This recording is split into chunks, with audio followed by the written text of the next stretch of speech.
નમસ્કાર દર્શક મિત્રો, ફર્સ્ટ ઇવનિંગ બુલેટિનમાં હું ઉદય રાવલ આપનું સ્વાગત કરું છું। ઉમરગામ ઇન્ડસ્ટ્રીઝ એસોસિએશન દ્વારા હોસ્પિટલ પ્રોજેક્ટ શરૂ તો કરાયો, પરંતુ શું તે પૂર્ણ થશે ખરો? પ્રોજેક્ટ સંદર્ભે કમિટીના કેટલાક નિર્ણયોને લઈ વિખવાદ। યુઆઈએ પ્રમુખ નરેશભાઈના વિડીયોએ ખળભળાટ મચાવી। 50 કરોડ રૂપિયાના ખર્ચે હોસ્પિટલનું નિર્માણ થઈ રહ્યું છે, જેમાં સ્થાનિક વિસ્તારના ઉદ્યોગકારોએ કરોડો રૂપિયાનું દાન આપ્યું છે, પરંતુ કેટલાક વ્યક્તિઓ દ્વારા વ્યક્તિગત સ્વાર્થ અને હિતને કેન્દ્રસ્થાને રાખી વિખવાદ ઊભો કરવામાં આવી રહ્યો છે, જેને કારણે હોસ્પિટલ પ્રોજેક્ટ ખોરંભે પડે એવી શક્યતા વર્તાઈ રહી છે। ઉમરગામ તાલુકા વિસ્તારના લોકોના હિતમાં કરોડો રૂપિયાના ખર્ચે સુવિધા સંપન્ન હોસ્પિટલ પ્રોજેક્ટ શરૂ કરાયો હતો। પ્રમુખ નરેશભાઈના નેતૃત્વમાં યુઆઈએ દ્વારા ઉમરગામની તાતી જરૂરિયાત એવી સુવિધા સંપન્ન હોસ્પિટલના નિર્માણનું કાર્ય દાતાઓના સહયોગથી શરૂ કરાયું હતું, પરંતુ કેટલાક લોકો દ્વારા હોસ્પિટલ પ્રોજેક્ટમાં અવરોધ ઊભો કરાતો હોવાનું જાણવા મળી રહ્યું છે, અને તે અંગે ઉમરગામ ઇન્ડસ્ટ્રીઝ એસોસિએશન પ્રમુખ નરેશભાઈએ યુઆઈએ ગ્રુપમાં વિડીયો મેસેજ દ્વારા સત્ય ઉજાગર કરવાનો પ્રયાસ કર્યો હતો અને લોકોને ઉમરગામના હિતમાં આગળ આવે આગામી સમયમાં યોજાનાર એસજીએમમાં ઉપસ્થિત રહેવા અને ઉમરગામના હિતમાં સત્યને સમર્થન આપવા અપીલ કરી। नमस्कार। आज मुझे बहुत दुख के साथ एक चीज आपके साथ शेयर करनी है। हॉस्पिटल प्रोजेक्ट में तकरीबन अपन ने 20 करोड़ के ऊपर अपन ने डोनेशन कलेक्ट किए हैं। अप्रोक्सीमेट 7.5 करोड़ के करीब अपन ने खर्चे किए हैं। पर जैसा आपको मालूम है, कोई भी अच्छे काम करते हैं तो उन कामों में थोड़ा विघ्न आता है, थोड़ी डिफिकल्टीज आती है। वापस से पॉलिटिक्स, बहुत गंदी पॉलिटिक्स इन्वॉल्व हॉस्पिटल में हो रही है। ये मेरी ड्यूटी है, क्योंकि हॉस्पिटल का सपना अपन सबका सपना है, जो अपन ने बरसों से देखा है उमरगांव के लिए, उमरगांव की इंडस्ट्रीज के लिए, उनके 52 गांवों के लिए। कुछ लोग ऐसा चाहते हैं, पैसा कम दिए बिना, पैसा कम देकर भी वो हॉस्पिटल पे सत्ता कायम करना चाहते हैं। एक आध डोनर ऐसे हैं जो हर चीज का हमेशा अगेंस्ट विद्रोह करते हैं। उनका उद्देश्य यह है कि कोई भी अच्छा काम इस टेन्योर में ना हो सके, हमारे टेन्योर में ना हो सके। अरे कितनी भी टांग लड़ा दो, हम कितना भी आप हमको रोक लो, हम हर चीज बेटर करेंगे। और पॉलिटिक्स करनी है तो मैं आप लोग को सलाह देता हूं, मार्च महीने में इलेक्शन है, प्लीज इलेक्शन में कंटेस्ट कीजिए।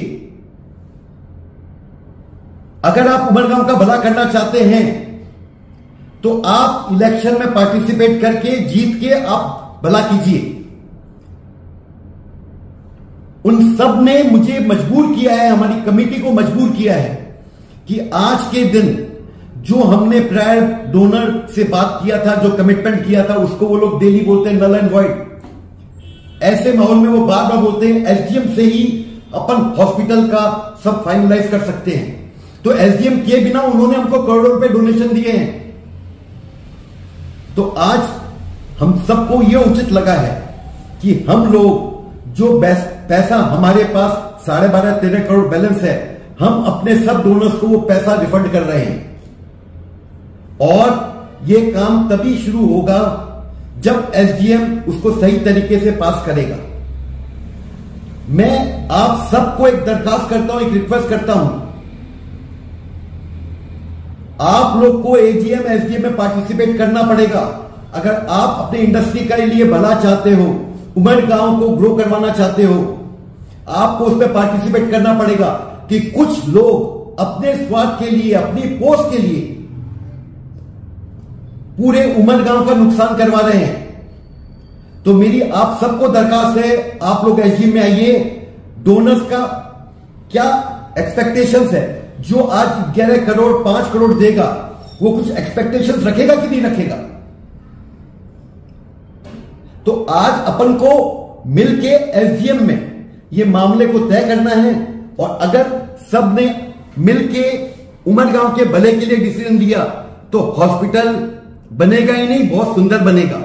और जो इसमें विद्रोही ताकत है, उन सबको हॉस्पिटल के कमिटी से यूआईए से बाहर करना चाहिए, क्योंकि वो लोग उमरगांव को रोकना चाहते हैं।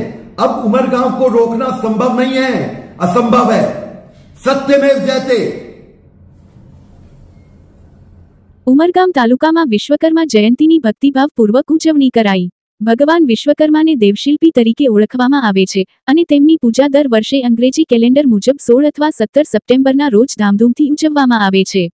હિન્દુ કેલેન્ડર મુજબ માઘ મહિનાના શુક્લ પક્ષની ત્રયોદશી તિથિએ દેશના અનેક ભાગોમાં વિશ્વકર્મા જયંતી ઉત્સાહપૂર્વક ઉજવવામાં આવે છે।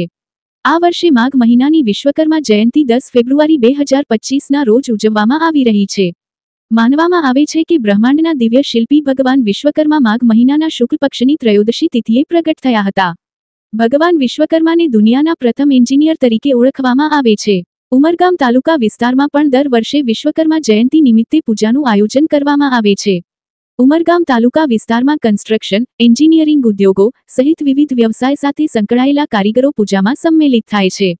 આજરોજ ઉમરગામ જીઆઈડીસી વિસ્તારમાં વિશ્વકર્મા દેવની પૂજાનું આયોજન કરવામાં આવ્યું હતું। પાવન પ્રસંગે ઉપસ્થિત સૌ ભક્તોએ ભગવાન વિશ્વકર્માના દર્શન અને મહાપ્રસાદ લઈ ધન્યતા અનુભવી હતી। વિશ્વકર્મા જયંતી નિમિત્તે ભક્તિ સંગીત કાર્યક્રમનું આયોજન કરવામાં આવ્યું હતું। ઉમરગામ નગરપાલિકા ખાતે સ્વચ્છતા હી સેવા કાર્યક્રમ અંતર્ગત એક કાર્યક્રમ ગાંધી સદન ખાતે રાખવામાં આવ્યો હતો। ઉમરગામ નગરપાલિકા દ્વારા તમામ 7 વોર્ડમાં સ્વચ્છતાનો સંદેશ મળે અને નગરજનો એમાં સહભાગી બની સ્વચ્છગ્રાહી બને તેવો આશાવાદ રાખવામાં આવ્યો છે। દેશના વડાપ્રધાન ભારતને સ્વચ્છ અને સુંદર બનાવવા પ્રયાસ કરી રહ્યા છે। ગામડા શહેર સ્વચ્છ સુંદર બને તે માટે દરેક નાગરિક જોડાય તે જરૂરી છે। કાર્યક્રમમાં પાલિકા પ્રમુખ મનીષ રાય સહિત ચીફ ઓફિસર અને પાલિકાના હોદ્દેદારો અને કર્મચારીઓ હાજર રહ્યા હતા। શાળાના બાળકો દ્વારા સ્વચ્છતાની કૃતિઓ રાખવામાં આવી હતી। સરીગામ પટેલ નગર પાસે પાણીની પાઇપલાઇનમાં લીકેજ થતા હજારો લીટર પાણી વ્યર્થ વહી જતું જોવા મળ્યું હતું। પાઇપલાઇનમાં ભંગાણ સર્જાતા મોટી માત્રામાં પાણીનો બગાડ થતા સ્થાનિક વિસ્તારના લોકોમાં તંત્રની રડિયાળ કામગીરીને લઈ રોષ જોવા મળ્યો હતો। એક તરફ તાલુકામાં પાણી માટે લોકો મુશ્કેલી વેઠી રહ્યા છે તો બીજી તરફ હજારો લીટર પાણીનો બગાડ થતો જોવા મળે છે। સરીગામ પટેલ નગર વિસ્તારમાં પાણીની પાઇપલાઇનનું સમારકામ સત્વરે હાથ ધરાય તે જરૂરી બન્યું છે। વલસાડના છેવડે વેજલપોર નજીક ગેસ સિલિન્ડર ભરેલો એક ટેમ્પો બેકાબૂ બન્યો હતો। ટેમ્પો ચાલકે સ્ટેરિંગ પરથી કાબૂ ગુમાવતા પૂર ઝડપે ટેમ્પો રોડની વચ્ચેના ડિવાઈડર સાથે અથડાયો હતો અને ત્યારબાદ ડિવાઈડર પર ચડી ગયો હતો।